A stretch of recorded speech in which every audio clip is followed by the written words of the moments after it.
It is 11:02 p.m. at the time of recording, and my birthday is in an hour. I'm turning 18, and it's just now starting to hit, which is really the ironic part. But better late than never.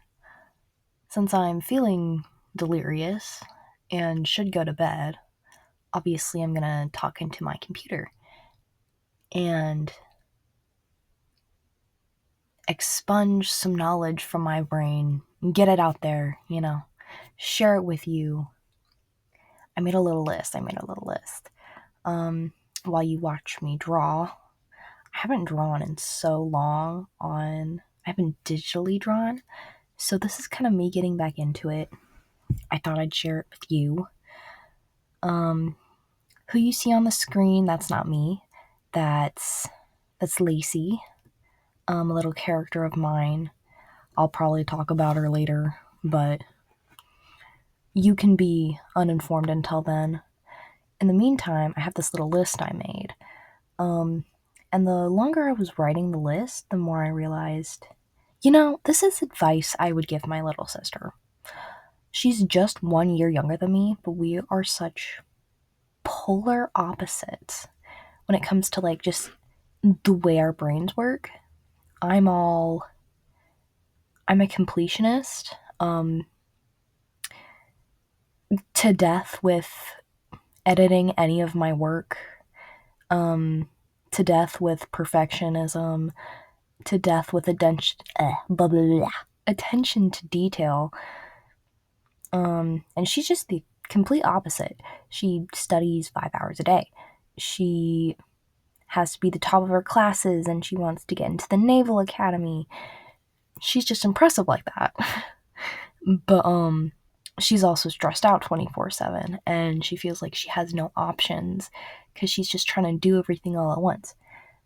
And so when I was making this list of things I've learned over the course of my life, I was like, I know exactly who this would help. So this little video is dedicated to my sister. The first thing I put was, and she's heard this from me before, there are less rules than you think. No one put any limitations on life. No one told you, if anyone did tell you, hey, you can't do this because of money, because of a situation, because of your personality, because of what they think you are able to do, able to accomplish, able to be, able to represent,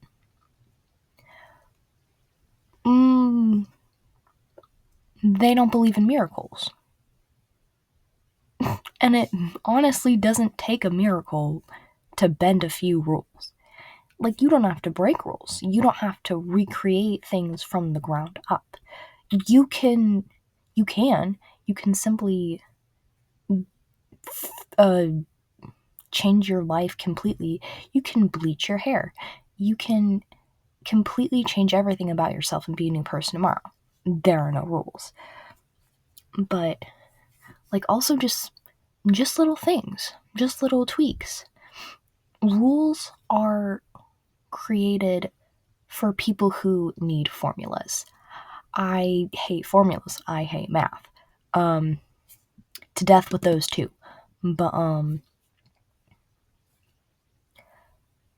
who needs rules when our purpose as humans is to create?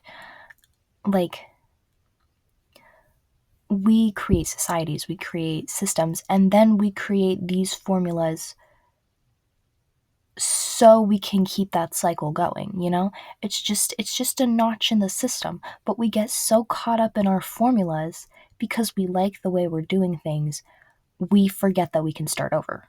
We forget that we don't need to be perfect. We forget that, if you enter something wrong into the calculator when you're putting in the formula, you can do it again. It's not the end of the world if you need to start over. Speaking of creating, this was at the end of the list, but then again, there are no rules. No one asked me to go in order.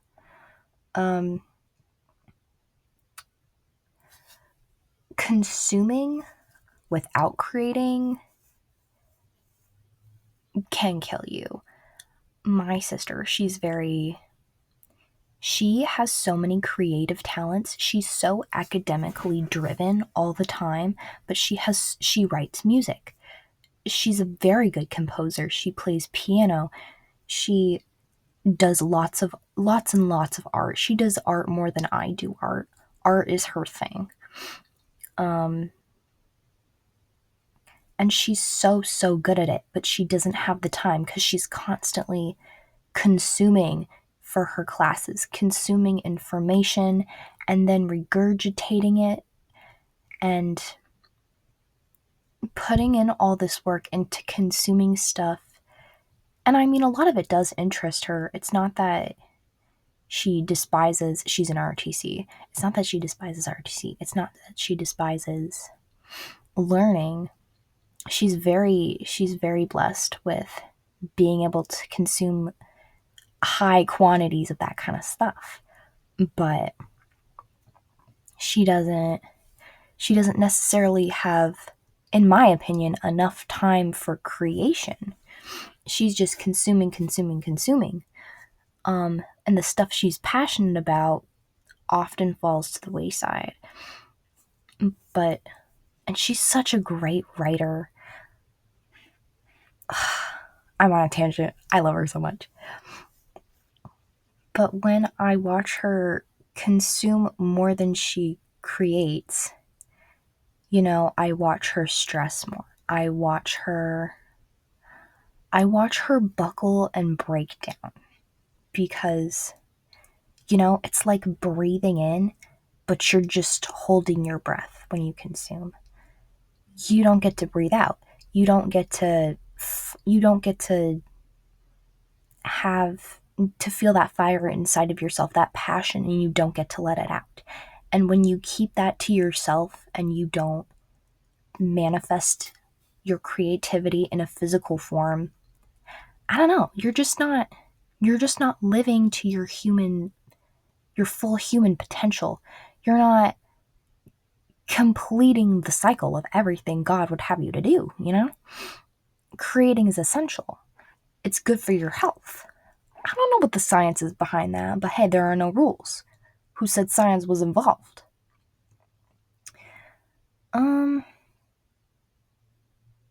That brings me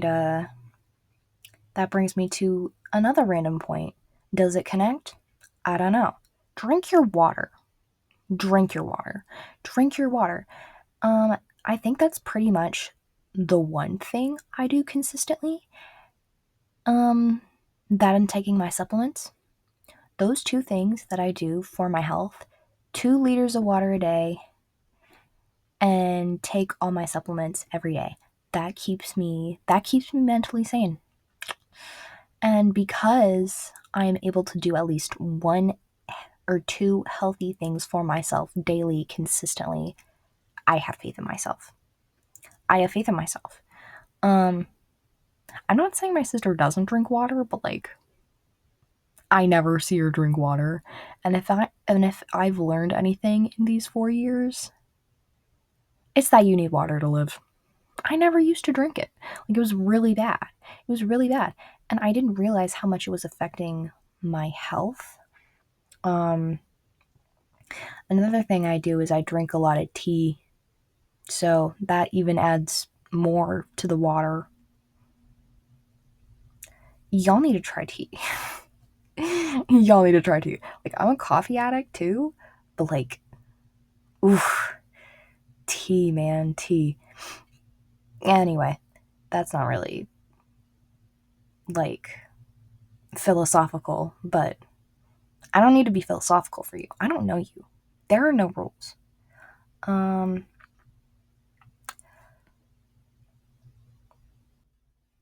Okay, now that we're maybe in the middle of the video a little bit, let me tell you about who's on screen. Something I've been doing with my creating currently is that I'm in film class, and I do love art, but writing is like my thing. Writing is what I do. That's why I'm alive, guys. But who you see on screen, her name's Lacey, as I said. She looks she's probably turning 18, 19, 20. She's actually been on the earth for a good 300 years. She was born during the Salem witch trials. And the story I have going here is that she practices an ancient Native American magic of her ancestors, and her mother, who was Native American, was dying and had a premonition before her death, in which she foresaw the Salem witch trials, and that Lacey would be put on trial. So Lacey, she has a crush on this boy in the town, right? This completely white pastor's son, Puritan kid, purest little child. And so when they're both really young, she takes him out to the woods and she's like, "We're gonna make a potion." And turns out, and he has no idea what's going on, but it turns out that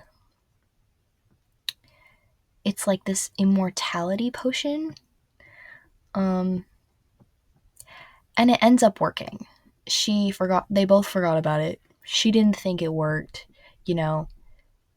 Poor little Roger, that's the other kid, has no clue what any of this does. He's just like, "Oh my gosh, she's so smart. She knows how to do all this stuff and knows all these big words, and I don't know who she is." But anyway, this is a script for my film class, and it's been really fun to write.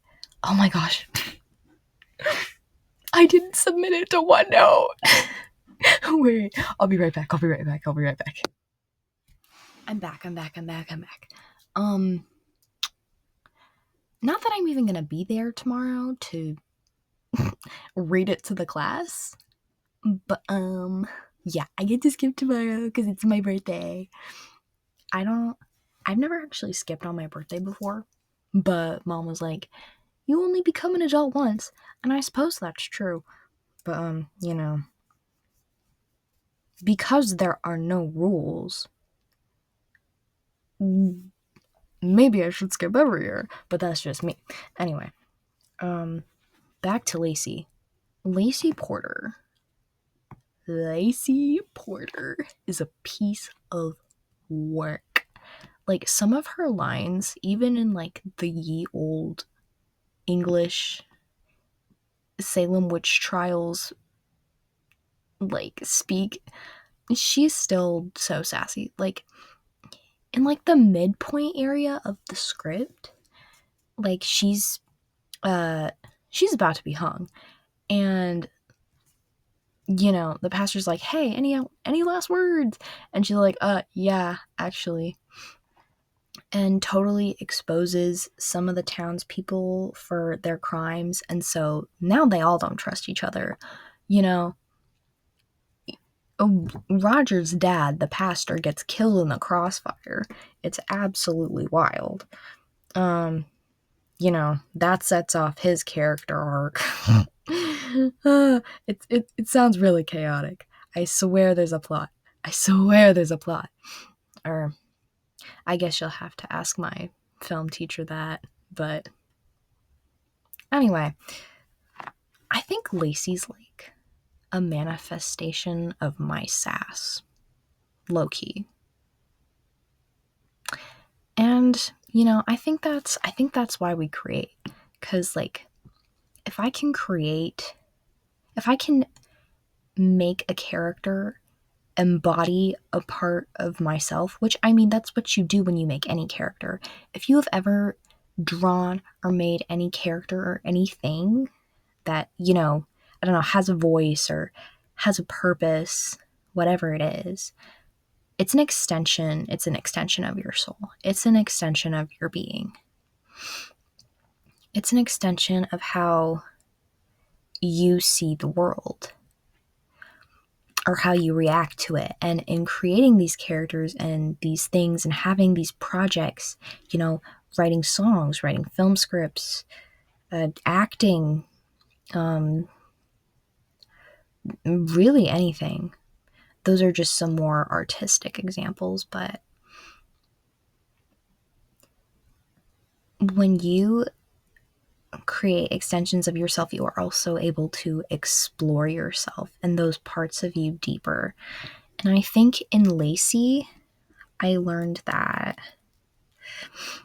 I don't know, through this whole story, because it's about two kids who are immortal, and they're trying to find each other for 300 years, realizing that life is meaningless without someone that understands you and that is going through what you're going through.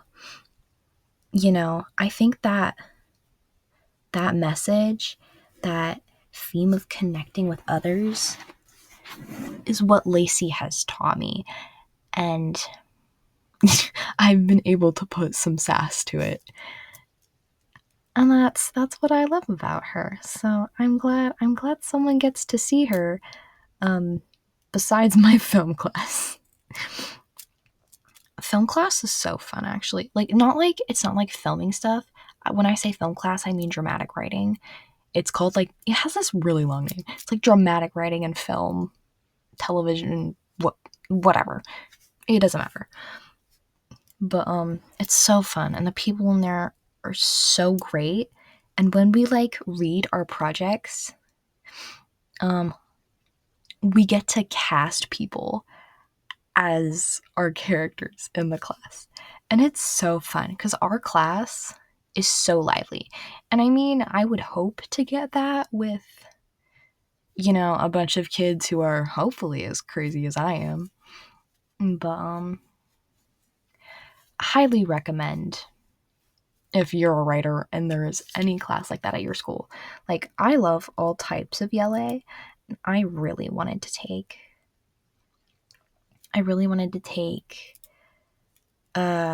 the other literature class, the AP literature class, but I couldn't do that to myself.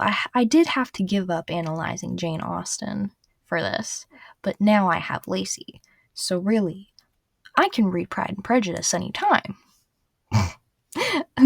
I get both. There are no rules. I will have my cake and eat it too on my birthday. Anyway, tangent aside, I don't even know. I'm looking at the list. I don't even know which ones I've said at this point.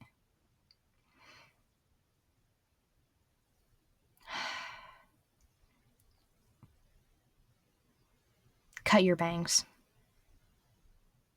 Cut your bangs. You know what I did? If you have a big forehead like me, and I don't even have that big of a forehead, I'm not gonna lie, it's a pretty medium-sized forehead. If all else about me goes to trash and cannot even abide by the beauty standard, which why would it need to? Because there are no rules. At least I would have my mediocre forehead.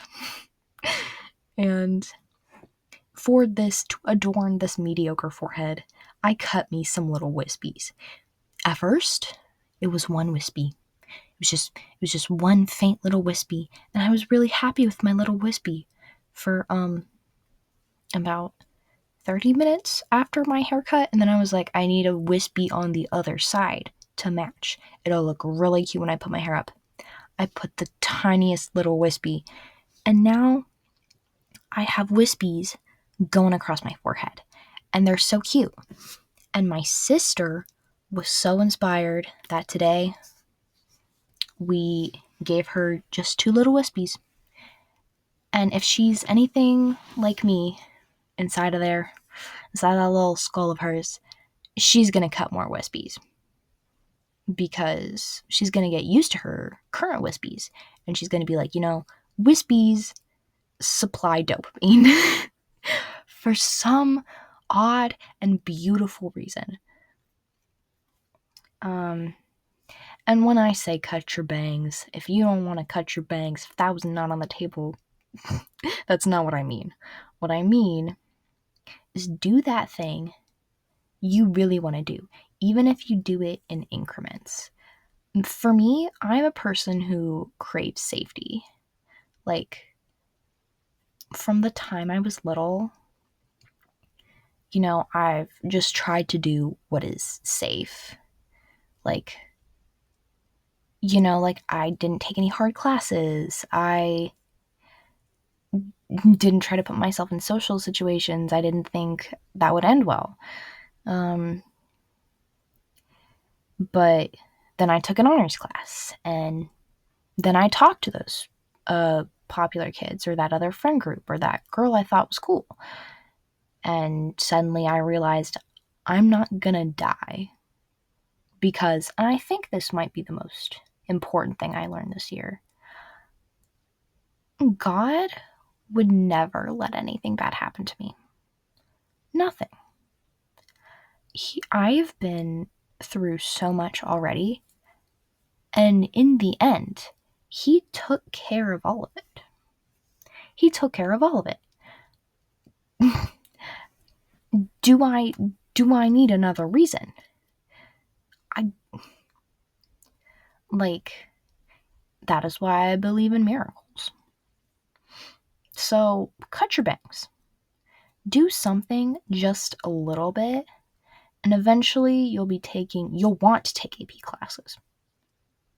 You'll want to be with the other nerds analyzing Jane Austen, because you'll realize when you take chances for things you are passionate about, there's more there of yourself to explore. You are able to challenge yourself, and you'll find that it is fun to challenge yourself, because growing, I think, in my opinion, is the third component to, we have consuming, creating, and the third would be evolving. I think that's the great trifecta of what makes a soul, what makes humanity. And speaking of humanity,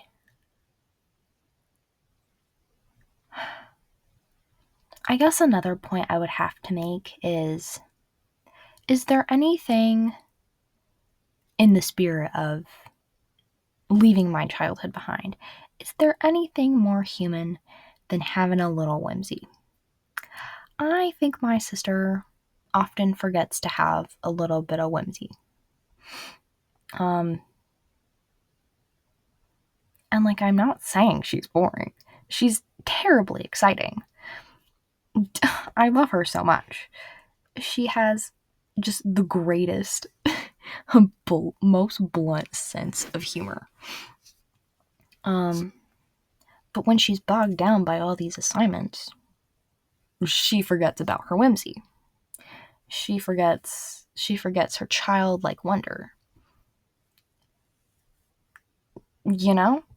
And I think that really hinders the creative process, and just I don't know, your brain in general. If it's always serious all the time, then how do you people live with being serious all the time?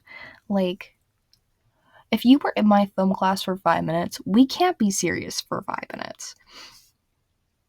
Come to my film class, please. Get that stick out of your butt. It doesn't belong there. Take it out and then use it as a walking stick to go on a hike. Get off your phone. Go outside. Play with some rocks. Make a little immortality potion. Screw around and find out,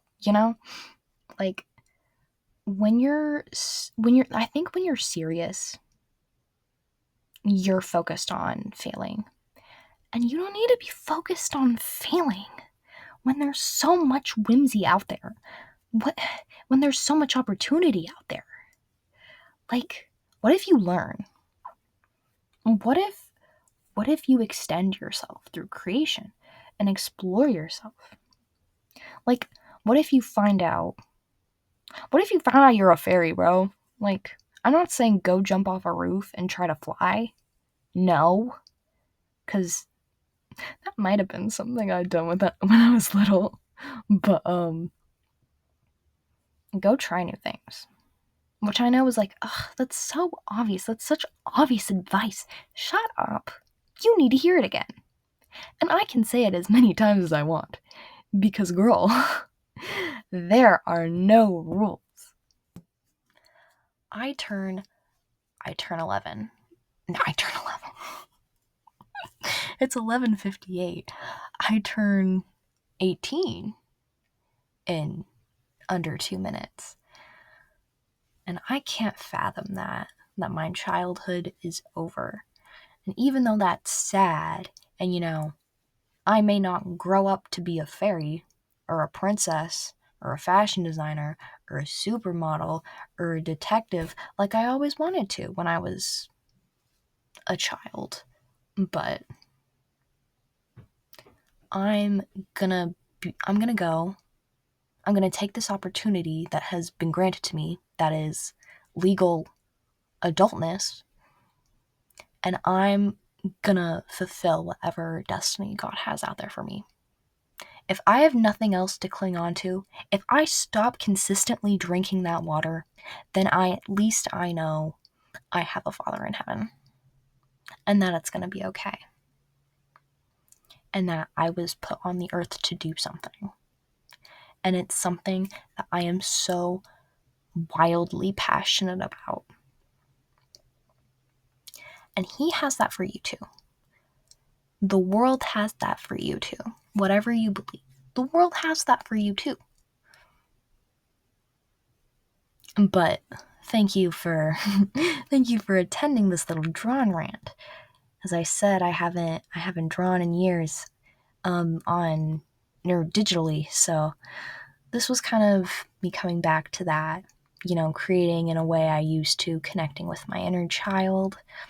I might do more, or I might delete this. But thank you for visiting. Thank you for dumpster diving with me. I'm your hostess, and this has been a rant. Oh my gosh, it just turned 12.